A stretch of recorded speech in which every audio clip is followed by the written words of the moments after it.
Other one is Rick's Entertainment. It's like a strip club chain. I mean, greasy. And it's shady. publicly traded? Yeah, it's like the only one. It's so okay, here's my thesis on it. You just like the annual report. Oh yeah.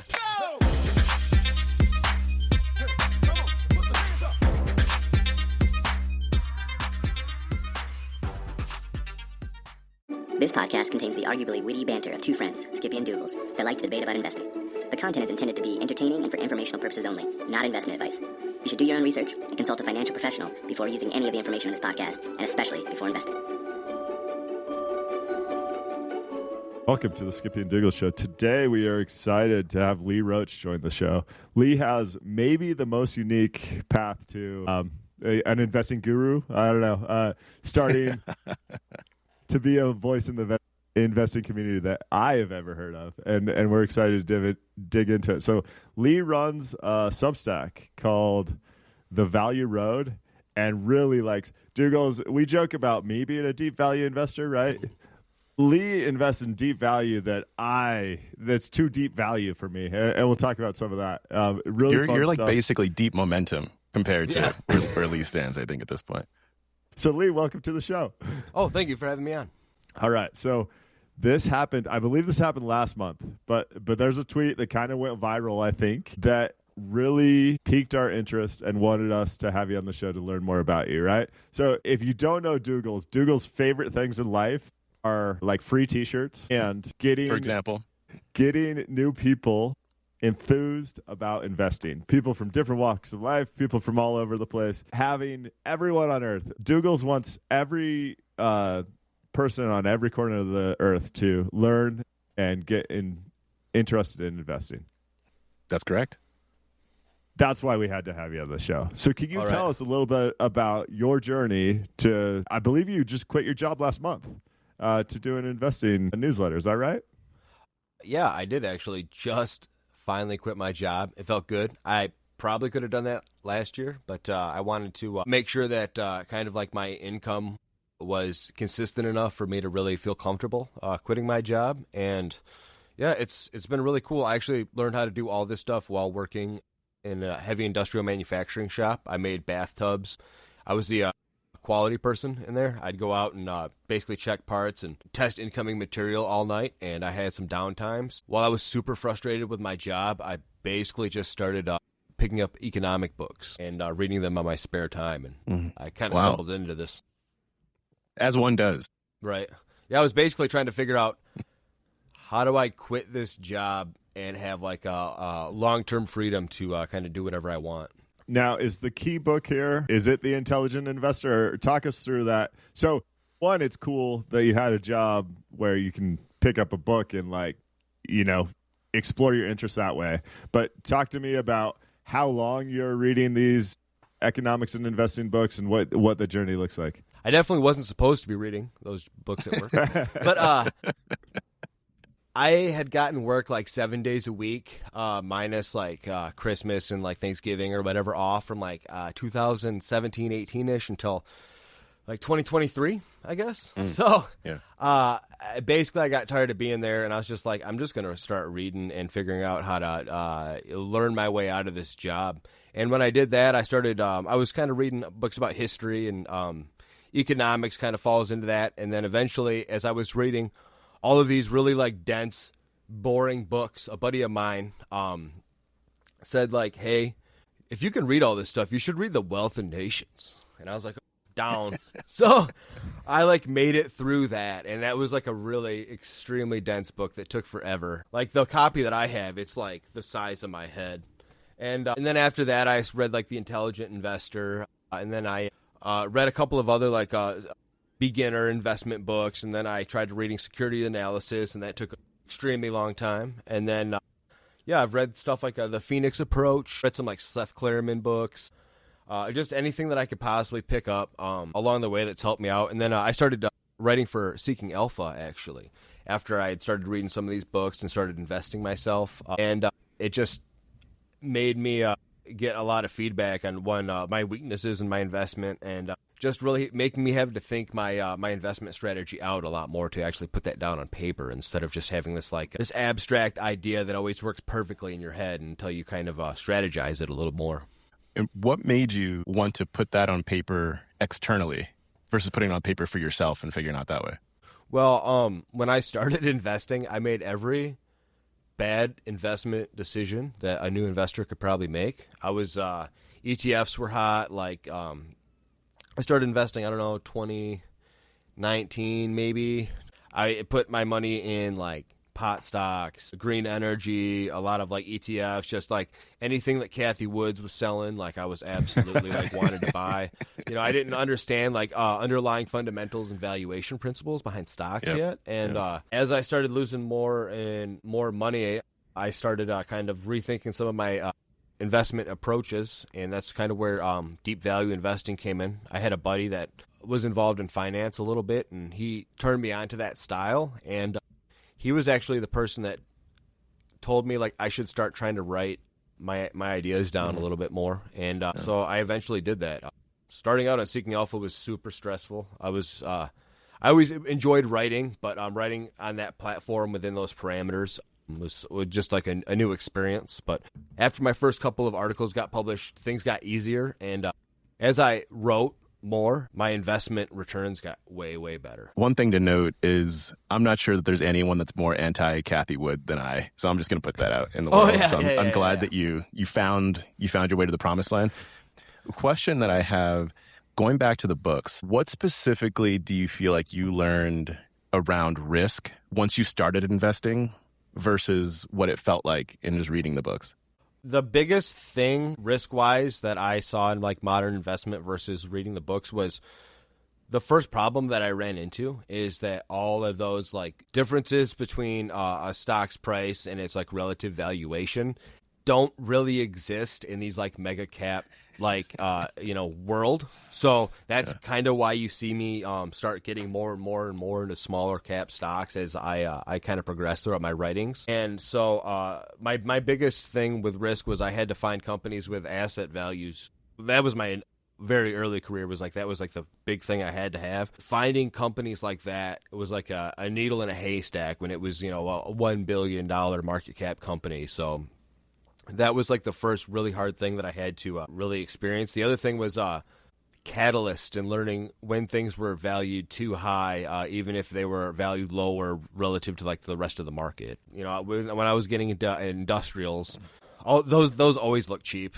Have always looked cheap in the past, I don't know, decade, 2 decades, compared to all these tech stocks and stuff like that. And I think that when I was running comps and relative valuations on companies, I was buying up industries that I thought were cheap, but that didn't necessarily have catalysts upward. And I had to really wrap my head around that.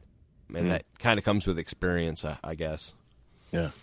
This is fascinating. There's so much to talk about. One, down the road, in 20 minutes, I want to talk to you about some of the challenges of investing in the microcap and nano-cap stocks, because there's a reason I don't do that. And so I want to pick your brain on that. However, I can't get over, I just love the unique path. Months ago, you're working in a factory. Today, you're not. And today, your primary income relates to investing. I'm curious, when you think about your quote-unquote job today, do you think of it as a writer? Do you think of it as an investor? Is it a hybrid? What is it that you do today? And is that exactly where you wanted to end up? Or is this just a journey on your path that who knows where you'll be in 10 years? I think of myself mostly as an investor, because if I write about investments and stocks and stuff, the one thing that I really am trying to do is, one, make as much money as I personally can. That's the initial thing, the reason why I started this whole journey. But then two is one, don't think that anybody should just listen to my advice and not look into all this stuff themselves. But I do want to help people find good market beating stocks and just good value in some of these spots where people just don't turn these rocks over. And if I just am a good investor, it's easy to write about.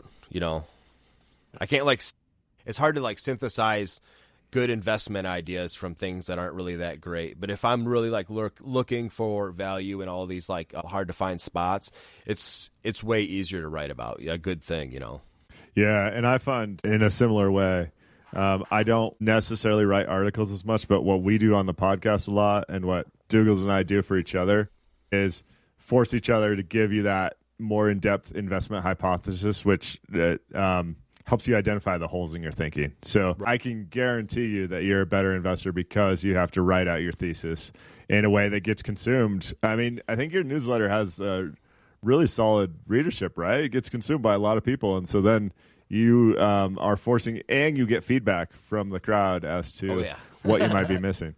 Yep. Yeah, actually, some of that feedback, especially early on, was like extremely helpful. Like, as much as cyberbullying sucks on so many other platforms, it's not that bad on investment forums. At least like people are generally like, maybe not on Twitter, but like on Substack, Seeking Alpha, whatever. They're like trying to stay on topic, which is cool. And sometimes I really needed to be told, like, what are you doing? Sometimes, like you said, when you have to kind of think out your entire thesis as you're writing it out, like early on, sometimes I'd be like halfway through like an article and I'd be like, why would I put my money in this? And it makes you kind of rethink like, oh, I'm not going to take this approach next time, or this is this red flag that I missed. And I didn't really see it until I started bringing all these different aspects of this investment together. I'm thinking back to when you were talking about cheapness, and something could be cheap relative to the market, but not cheap. Or you said overvalued, undervalued. I'm just using cheap as a cheap word to overuse it.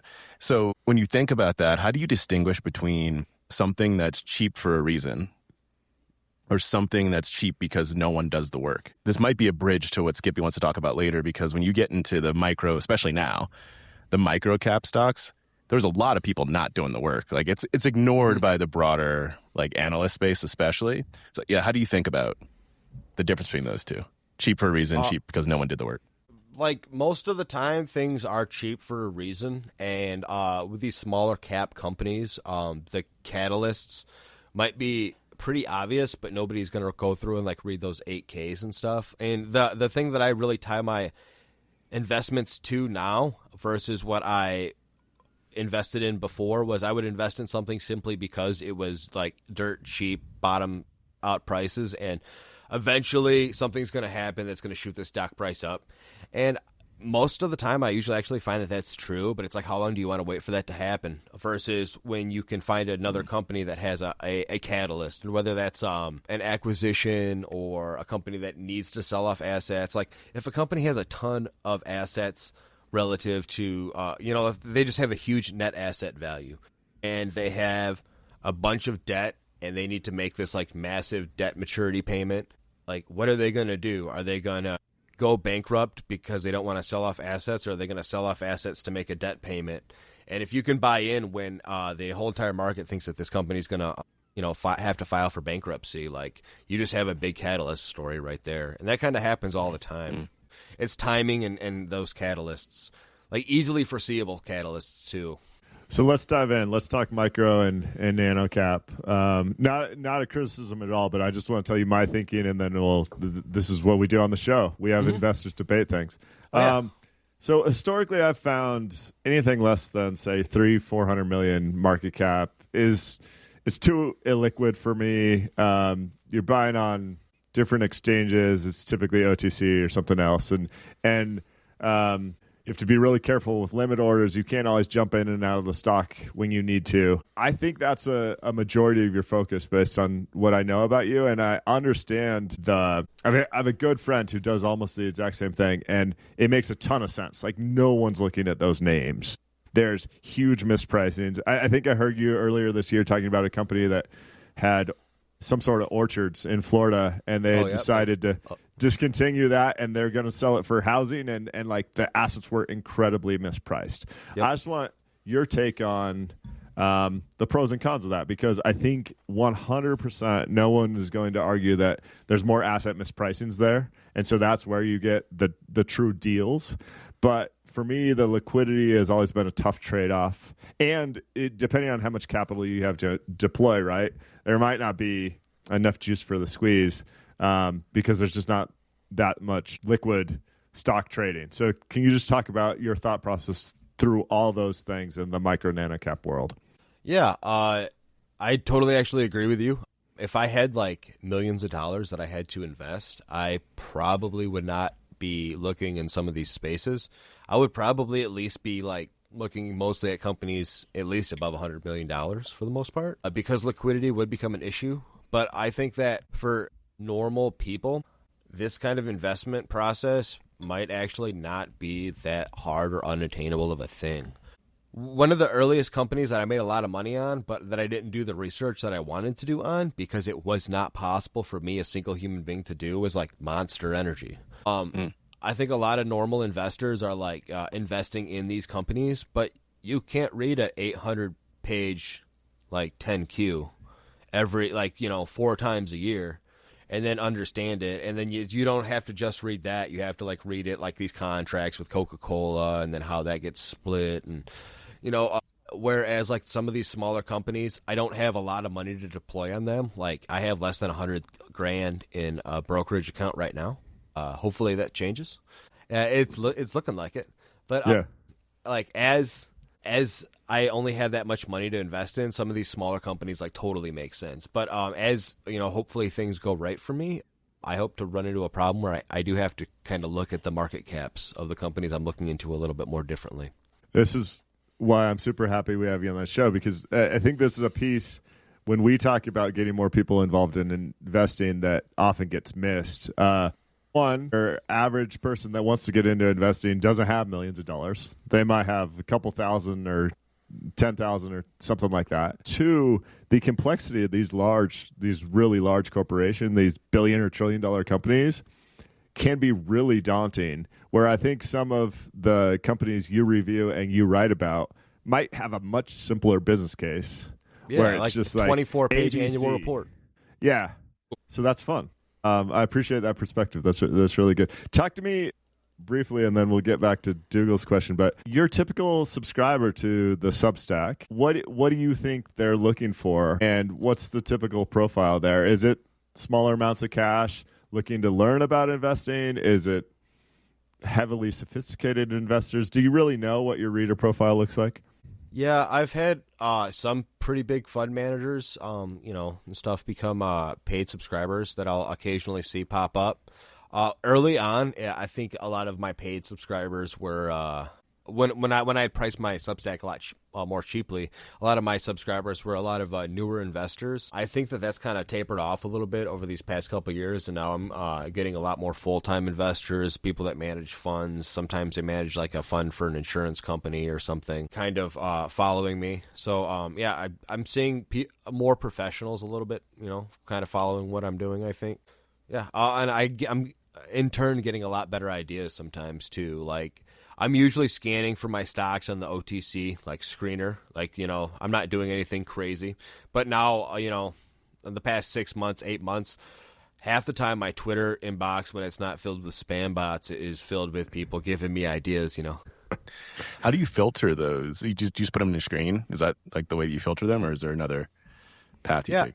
So I look at companies like on the OTC, whatever, and then I don't look at biopharma and I don't look at bank companies because that takes up like the majority of like these tiny little companies that like never go anywhere. And then, it's like 36 pages usually or 38 pages, and you start off at A and go through to Z, and then you go back through. And a lot of times I'll just, quickly look. If a company's got a cheap EV or a cheap, large asset base versus their liabilities, I'll kind of dump it in a bucket and kind of take a look at it later. It gets easier as you go, but before I had people just throwing me names all the time, I was just grinding like that. There's just a lot of stocks. I mean, I know that that's an obvious thing, but sometimes I think it's easy for folks to forget that when you're looking at, there's thousands of potential opportunities. And we always say on the show that most people, we believe, should invest in ETFs. Like just buy the whole market and let it sit. That's where we generally believe.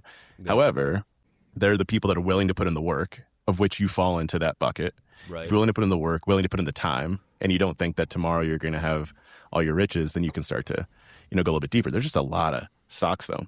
There is a lot to go over. And I do actually agree that most people should put their stuff in like a NASDAQ or something and let it sit unless they want to do the work. Like you have to commit to following up on this stuff.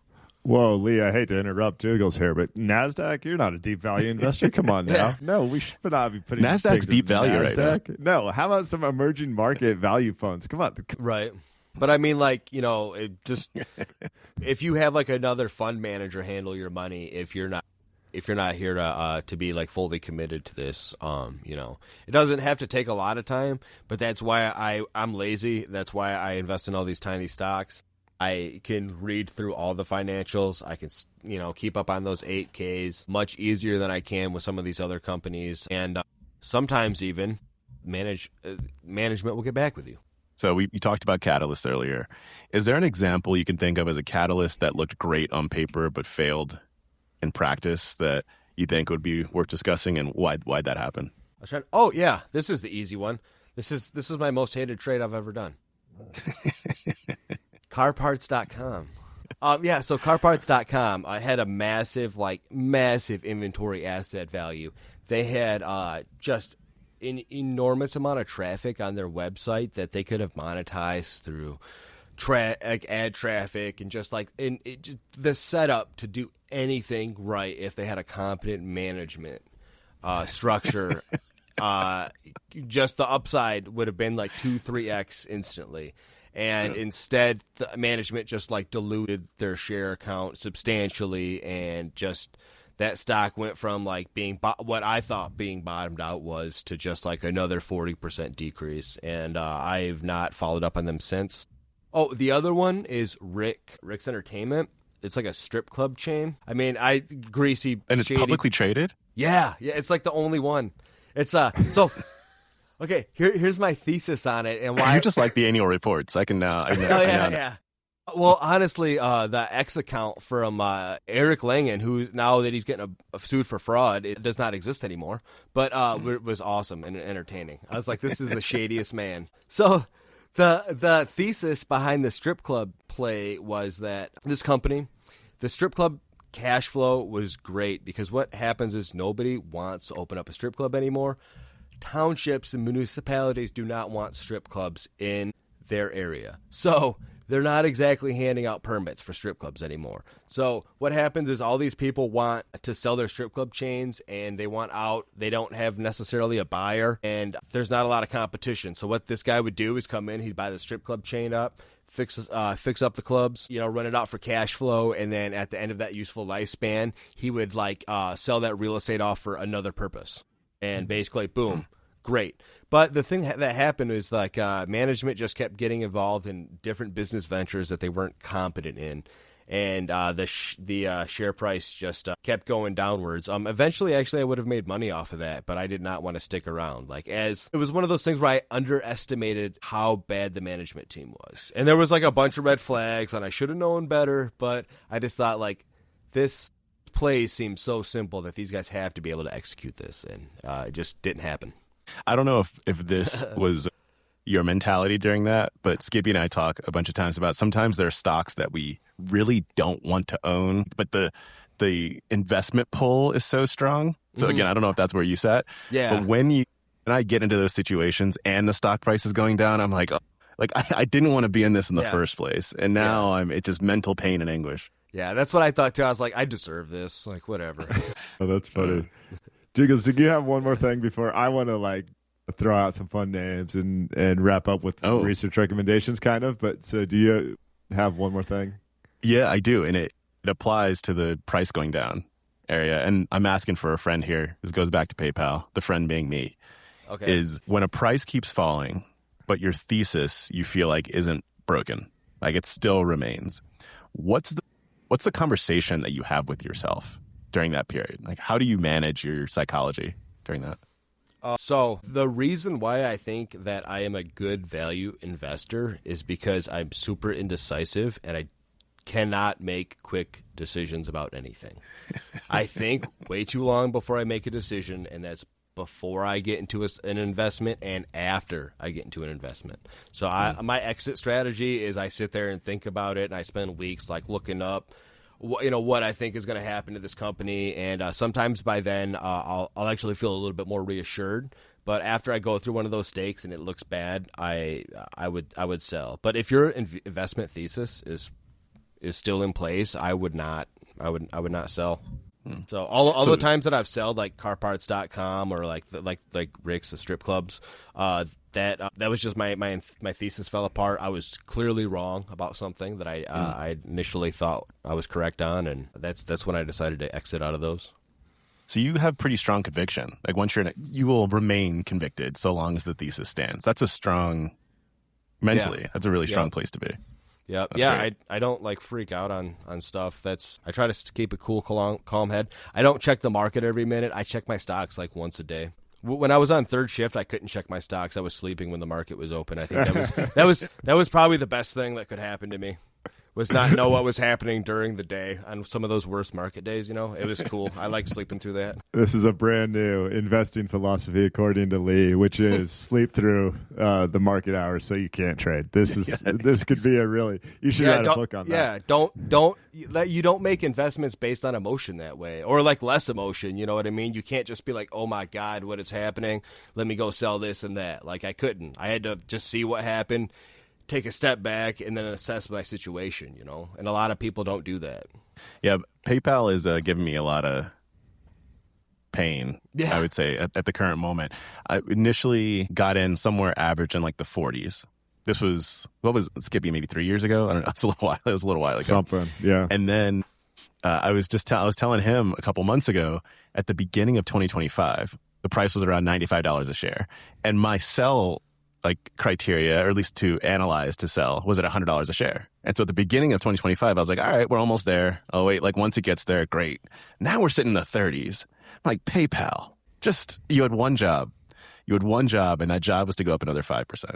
And you have failed me. And now I'm sitting in a place where I'm like, I don't really have interest in buying more, but it's a hold, or there's just better places for me to be, putting my money right now. So that's more of a vent. There's no question. I'm just venting to you. Yeah. I mean, that is the other thesis that I've had too, where I have sold off my stocks because I've thought there was a better opportunity sitting in front of me. But PayPal's sitting at a 5 PE right now, 7 PE, and they have a $5 earnings per share. It's like, I cannot see how they don't have the cash flow to be able to at least have a couple more cigar puffs off of that company, or at least be cheap enough where they're like a candidate for somebody to potentially buy them. I think with all of this AI investments and this the SaaS companies that are out right now, I feel like, and the Trump environment being so accepting of all these mergers, I feel like all these companies should be probably eating each other up for these pay services. Yeah. Yeah, the scenario, not a prediction by any means, but it doesn't seem completely wild, especially with what happened with X. If you go Elon Musk, right, if he goes back to his PayPal, one of his PayPal roots, and says, I want to, from the beginning, wanted to have a company called X. That was the everything app. I bought Twitter, renamed it X. I wanted payments to be a core part of that. PayPal's now in, the 30-something billion dollars. I'm just saying. Elon, if you're listening, I'm just saying. This is a garbage hypothesis. Well, I'll add to it a little bit. He's going to take SpaceX. I think that Elon's going to become a trillionaire through SpaceX, which will probably also need to do a bunch of payment processing, because they're going to SpaceX is probably going to buy a significant chunk of spectrum from all these broadcasting companies. Yeah, makes sense. And, they have to. Yeah, and I mean SpaceX, Starlink is going to make a ton of money when there's public funding dumped into that, probably. That's going to take off. I think that's going to be where a lot of that spectrum goes, and I think that's the Trump administration likes them and hates all of these very, very old school, tech companies and whatnot. So I think that he's going to make a ton of money off of that too. I would not be surprised if Elon bought PayPal back. I don't know for sure though. I do think PayPal is a really interesting acquisition target with the price depression that has happened recently. Lee, we threw it out just last week as an interesting name. It was still in the 50s at the time, before the management absolutely vomited on themselves. And this is a theme I have seen. So one, investing is a game of probabilities, right? And we're all going to buy stuff when we think there's an 80% chance of a significant upside, but there's always some sort of chance, a 20, a 30% chance, whatever, of the management vomiting on themselves or the catalyst not actually coming true or 1,000 other things. But my goodness. So Douglas, I don't know if you know this. I had a stop loss order for very small funds just to hit if it went below 50 because that was my trigger to look at it more. Yeah. That filled last week. And the moment I started to do more deep research, I was like, I hate every aspect of this. The management, the competitive pressures, everything else. So that's my bet. It's like that company is not exciting to me right now. To each their own. It's cheap, though. Like, it's so hard because it's cheap. The really fundamentals are intriguing. Yeah, cash flow is amazing. I never see tech companies that are priced that cheap. Like, I bought Facebook when it was at like a 4 PE, when they were first like really investing hard in the metaverse, and it was not making any money, and investors got really pissed off at Mark. And I both got in then too. I like doubled my money off of that, and I didn't even. That was like the one investment I've made where I didn't really like look into the company at all. I was like, Facebook is the only big tech company that's making any money right now, and they're trading this cheap because people are mad because they lost a little bit of cash. Like, that was an example of one where we both hated buying that stock, but we're just like, what do we do right now? I mean, I still own it, and it's up 7 or 8x. It's been. I mean, at one point it was up 10x from my purchase price. It's pulled back a little bit. So they're an advertising beast. Oh, completely. Yeah. Completely. And so what's funny about that hypothesis spending on the metaverse is all the Mag 7, not all the Mag 7, Apple isn't spending any money on CapEx. Everyone else is. Like, Facebook might have zero free cash flow this year after all their CapEx expenditures, which is crazy to think about if you look at their financials 3 years ago. Amazon's spending an incredible amount of CapEx. I'm kind of hopeful that we, in the next 12 to 18 months, might get some deals there because eventually the market's going to demand that they stop throwing away all of their free cash on investments in GPUs. Yeah, like they're either going to have to start producing cash flow from all this AI investment, or people are going to start demanding cheaper prices for that stock for sure. Like, I can't believe that we're spending like that. We've kind of like leveled off on income just because we're spending so much on all of this AI revolution, and the market doesn't seem to care. In fact, people love it when companies spend billions and billions and billions of dollars on something that we're not entirely sure how we're going to make money off of yet. It is kind of wild. Yeah. Look at Oracle's stock price recently. It seems like people are finally coming up to it. Yeah, this past week's been pretty brutal for tech. So, Lee, we don't do any investing recommendations here, but we do research recommendations. And I think your perspective of working through 37 pages of OTC stocks could be really fun to throw out 2 or 3 ideas that maybe our deep value listeners could dig into. Do you have anything right now that you're looking into that is kind of interesting for you? Yeah, I got to actually take a peek at my board back here. Yeah, so... do you have a whiteboard behind you? Yeah. Yep. Oh, my goodness. A whiteboard full of stock names is like my dream. Yeah. I have a Kindle and everything, but I still love just like actually writing things down on a pen and paper, reading an actual book. Like that's my jam. Ruger, like RGR, has been probably my biggest name that I think is going to pop the hardest. It's not exactly a very tiny company, but I think that like Beretta is the oldest gun manufacturer in the world. They're 500 years old. They just bought like almost 10% stake in Ruger, and they're threatening to basically a petition to put people on the board. So I don't 100% know what Beretta's end game is there, but they're either probably going to try to strike a deal with Ruger where they manufacture guns in the United States to bypass tariffs, or team up for some other way.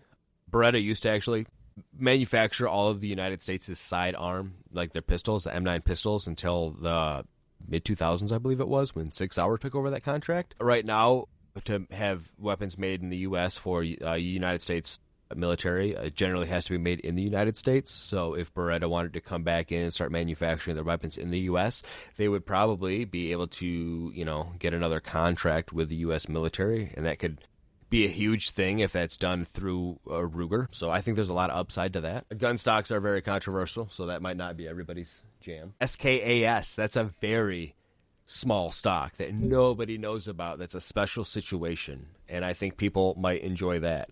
That company does not technically operate as an entity anymore. It used to be a helicopter or a helipad company.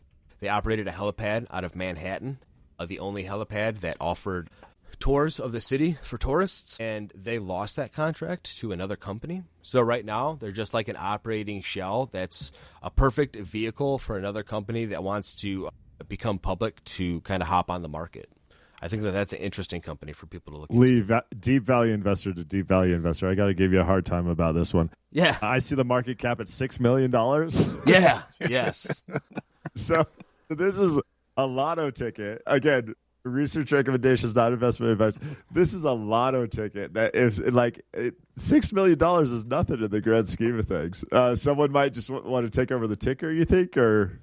Yeah, sometimes small companies, it's much cheaper to go public that way than it is to actually file all that paperwork, hire lawyers and accountants and everybody to actually take things formally public through a SPAC or, according to Morningstar, this company has 13 employees. Yeah. That's amazing. I love it. I actually followed them when they were basically at risk of losing their contract the first time. I started following them as an operating entity. That is fascinating. What's the screen that pulls that company up? How do you find OTCstockscreener.com. The OTC site, the stock screener. Yeah, I go to all markets pretty much, security types, and it's only stocks, country of origin, USA, and I do all industries except for I don't do any kind of like biopharma, and I usually exclude banks. And you get a couple hundred stocks, and you just kind of go to town. This one's fun because looks like they're, if I'm reading this right, I'm just doing a quick research here. Looks like they're sitting on $5 million in cash. So it's just a cash pile that you buy, basically. That's what I like. That's dirt cheap. Or you guys had mentioned Alico earlier, right? They're an orange citrus company. That's one of my longest investments that I've held onto, and it's just that. It was like $4,000 an acre. It was the average price of an orange grove. They had like 70,000 acres. It was like 55,000 acres in orange groves and like 17,000 acres in ranch land. And a lot of their orange groves are located like right outside of Fort Myers, which is the fastest growing metropolitan area in the United States. They own like the only pieces of property that you can basically still build houses on before this enormous swamp nature preserve. And then you basically have to build houses on the other side of that, which like doubles your time into Fort Myers. It takes a 45-minute drive into an hour and 10-minute drive. And they just like own all this property right there. So that's like worth their market cap in and of itself. What's the ticker on that one, Lee? ALCO. I feel like you could get a read on the state of the U.S. just by the screeners that you run. Like what you just said about Fort Myers, an example. Mm-hmm. Like that's a take on a part of the country. And if you start to look at like different stocks that are in different parts around the U.S., you start to get a sense for what's going on in this country. Right. It's pretty interesting story. Yeah, the more that I started doing property comps in Florida, the more that you kind of like learn this stuff. I had the most exciting thing about this whole ordeal is how much I learn every single day. Like you kind of dive into a company and it's just like 4 letters and you don't even know what you're getting yourself into. You see a couple numbers on a screen and then, by the end of it, the end of the day, the end of the 2-3 days, you don't just know about a company, sometimes about an industry, about the history of an industry, about this like regional history of a state, like all of it's so cool. Yeah. I like stories like that. So I find that to be fun. Well, Lee, last question for me, and then we'll see if Douglas has a follow-up here. I tend to think about risk a lot, and I'm curious how you think about this. Moving away from your manufacturing job to an investing newsletter, you get more subscribers when the market goes up, right? I would think. And so do you have any concerns with my concern with getting more people into investing is no one likes to do the deep research, right? And it's much more fun to effectively gamble with stocks, especially when people first get into it. Do you have any concern that the growth of your newsletter or the subscription of your newsletters could be a sign of a bubble? I don't know if that's worded right, but like, those two things tie together, right? Yeah, you better believe that I thought about that.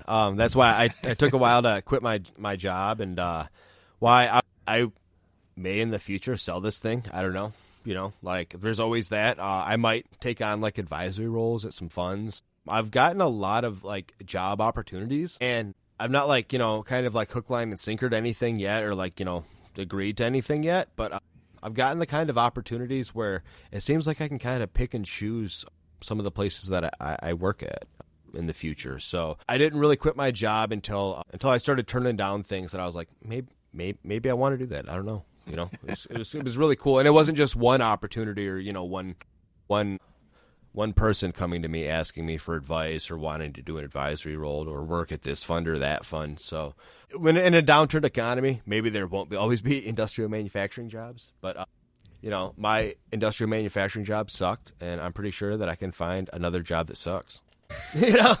Honestly, like I live in Michigan, and every single person here that I know works in a shop and works 7 days a week, 12 hours a day for their whole life. And I'm pretty sure that I can just go back to doing that, I have one last question, then Skippy, you can do your lightning round if that's on the docket. So let's just call it about 5 years in. I think you're a little more than that, but let's just call it 5 years in. If you fast forward a decade, so around 15 years in the investing game, and you look back on your career so far, is there anything besides returns that would make you feel like it's successful? Like, what are your markers of success? Yeah, my marker of success is actually has never actually even been to make money. It was to kind of like learn about the world, and I just kind of stumbled into investing because so much of the world is based on economic factors. And what I really want to do is be able to work somewhere that gives me the freedom to basically live where I want. And I would like to live in a place where people are not. Like if I can move up to like the UP or move somewhere in I grew up in the middle of the woods. If I can move back to the middle of the woods with a Wi-Fi connection, like, dude, that's what I'm doing. So, yeah. That's great. That's great. No wonder you like Starlink so much. Yeah. This is great. Well, Lee, it's been a blast. This, like I said, it's one of the most unique investing journeys that I've come across recently. And we really enjoyed having you on the show. We're glad you came to join us. This was fun. Lots of laughs. Yeah. Lots of good learning opportunities here. Thank you so much. It was a pleasure. Yep. Thank you guys so much.